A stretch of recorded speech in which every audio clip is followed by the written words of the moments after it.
Assam assembly चुनावों के लिए वोटिंग का अमल शुरू हो चुका है। वोटिंग जारी है। 126 सीटों के लिए वोटिंग हो रही है। बताते चलें कि वोटिंग को 2 घंटे हो चुके हैं और वोटिंग का अमल लगातार जारी है। तो 2 घंटे से ज्यादा का वक्त यहाँ पर हुआ है। 7 बजे से ये वोटिंग का अमल शुरू हुआ था और 2 घंटे में 722 उम्मीदवारों की किस्मत का फैसले को लेकर आज वोटिंग का अमल जारी रहेगा। तो वोटिंग को 2 घंटे का वक्त हो चुका है और कड़ी सिक्योरिटी के बीच रियासत में वोटिंग का अमल जारी है।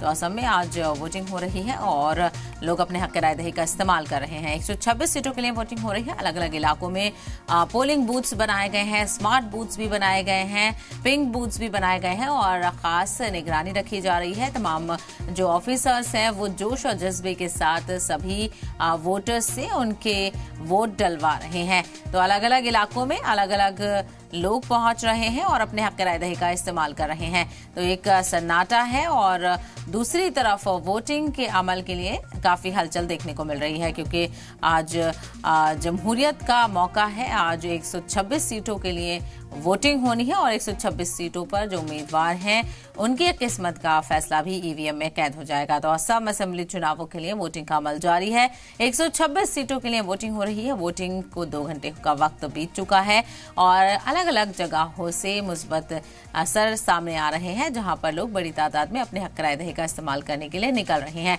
722 उम्मीदवार हैं 126 सीटों के लिए जिनकी किस्मत का फैसला आज ईवीएम में कैद हो जाएगा। और बताते चले कि 722 उम्मीदवारों के लिए आज वोटर्स अपने हक राय दही का इस्तेमाल करने के लिए पहुंच रहे हैं। कड़ी सिक्योरिटी के बीच रियासत में वोटिंग हो रही है और कुछ हसास इलाके हैं वहां पर खास निगरानी रखी गई है और लोगों को किसी तरह की परेशानी न हो इस बात को भी यकीनी बनाया जा रहा है। अलग अलग टीम्स इस पूरे वोटिंग प्रोसेस को मॉनिटर भी कर रही हैं। तो कई जगह पर स्मार्ट बूथ्स बनाए गए हैं और डेकोरेशन भी की गई है ताकि एक लाइवलीहुड जो वोटर्स है उनमें देखने को मिले। तो ये तस्वीरें अलग अलग जगहों से सामने आ रही हैं जहां पर लोग कतारों में खड़े हुए हैं और अपने अपने हक राय दही का इस्तेमाल करने के लिए पहुंच रहे हैं। तो कई ऐसे मुद्दे हैं असम में जो खासा चर्चा में थे और AIUDF और AIMIM इत्तेहाद के बाद से जो मुकाबला है वो खासा दिलचस्प बताया जा रहा है और रैलियों का दौर देखने को मिला। अलग अलग पार्टियों की तरफ से अलग अलग लीडरान अपने वोटरों को राग़िब करने के लिए पहुंचे थे, अपने उम्मीदवार के हक में वोट करने के लिए पहुंचे थे। तो अब उनकी किस्मत का फैसला हो जाना है और 126 सीटें हैं और उम्मीदवार वहीं पर 722 हैं। अलग अलग पार्टियां मैदान में हैं और जिस तरह से मौजूदा हुकूमत का असर रसूख रहा है और उसको लेकर एक नाराजगी जो खास तबकों में देखने को मिली है और जो बुलडोजर कार्रवाई के जो मुद्दे भी रहे हैं उन पर कितनी तवज्जो दी जाती है वोटर्स की तरफ से ये देखना बेहद अहम होगा। इसी को लेकर और ज्यादा जानकारी हासिल करते हैं हमारे नुमाइंदे शरीफुद्दीन इस वक्त गुवाहाटी से जुड़ गए हैं। शरीफुद्दीन, वोटिंग का अमल किस तरह से जारी है और लोग क्या कुछ कह रहे हैं, किन मुद्दों को लेकर वो वोट करने के लिए पहुंच रहे हैं?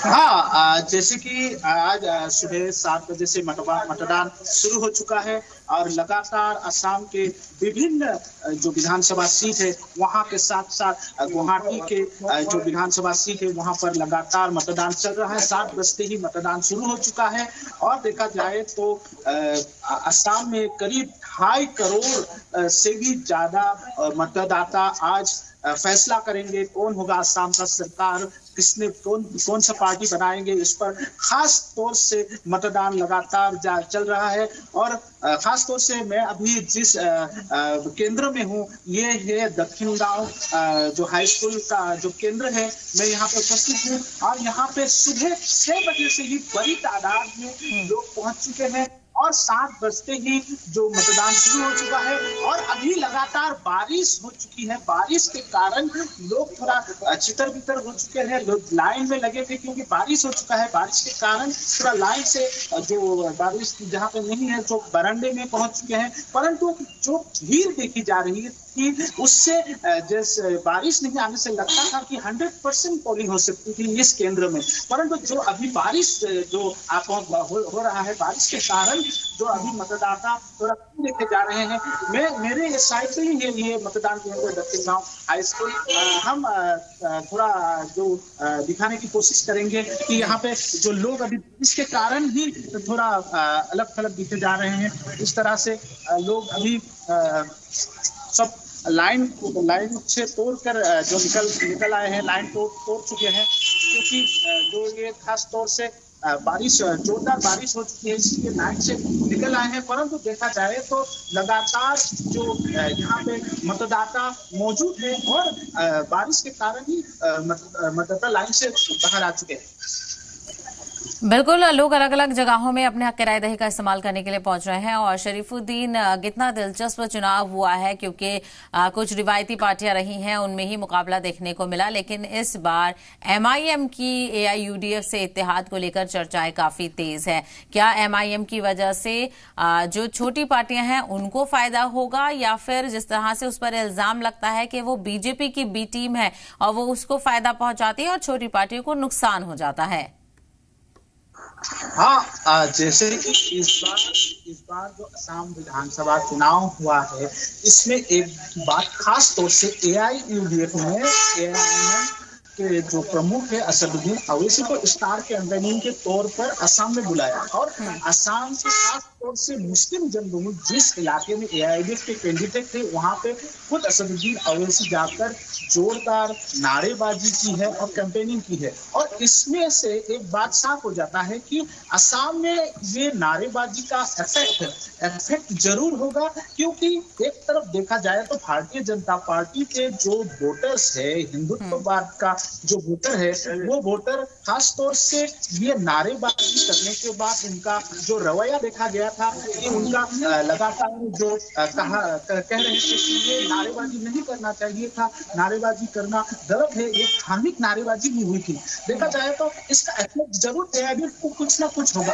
और खास तौर से देखा जाए तो माइनॉरिटी इलाकों में जब असदुद्दीन अवैसी पहुंचे हैं, उसके बाद कांग्रेस का भी कुछ जो मतदाता थे, मुस्लिम मतदाता थे, वो भी डाइवर्ट हो चुके हैं।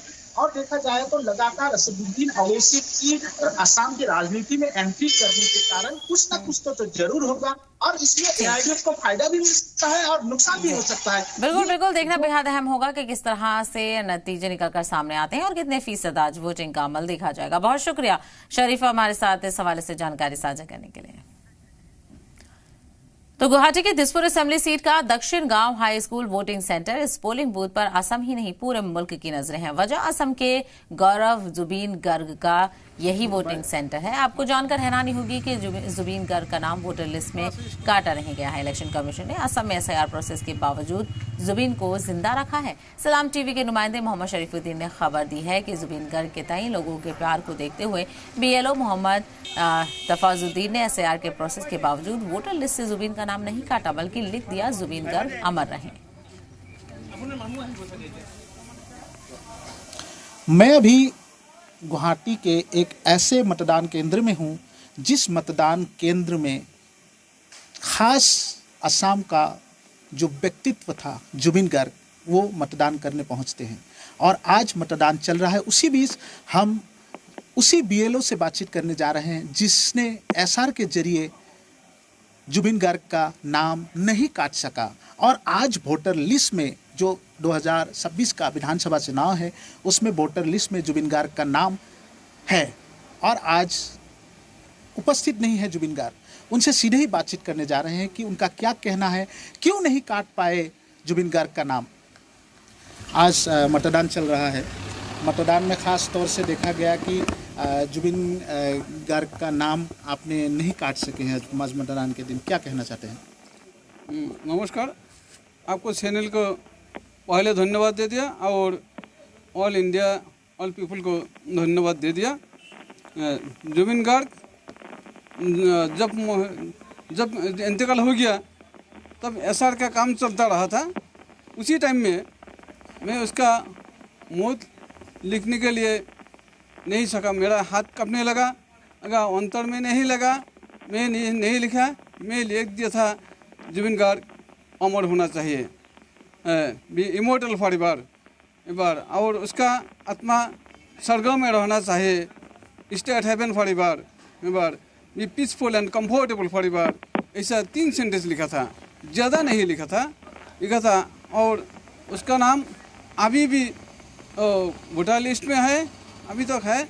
और आजकल इलेक्शन के दिन में वो जुबीन गर्ग तो नहीं आएगा, उसका जो परिवार गोरिमा गर्ग आएगा। बड़ा दुख का बात है जो जुबीन गर्ग नहीं आएगा। इस सेंटर में जितना टाइम वोट होता है जुबिन गर्ग आता है उसको हाथ पकड़ के लेके वोट देता है। तो आज आपको दुख लग रहा है? आज दुख लग रहा है। आज को बात बोलने के नहीं सकता है, ऐसा लगता है। आप उनका बीएलओ है? हाँ, उनका बीएलओ है। मेरी नाम क्या है आपका? एमडी तफीजुद्दीन, मोहम्मद तफीजुद्दीन। मैं एमए बीएड इसको यही स्कूल में फुल लाइफ विदाउट सैलरी में काम करते हैं। तो तफीजुद्दीन ने कहा कि वो बहुत दुख में है क्योंकि वही जुबिन गार्ग को लेने के लिए जो वोट केंद्र तक पहुंचते हैं और आज वो नहीं है। देखा जाए तो जुबिन गार्ग के बिना यहाँ मतदान केंद्र में एक सूनापन देखा जा रहा है।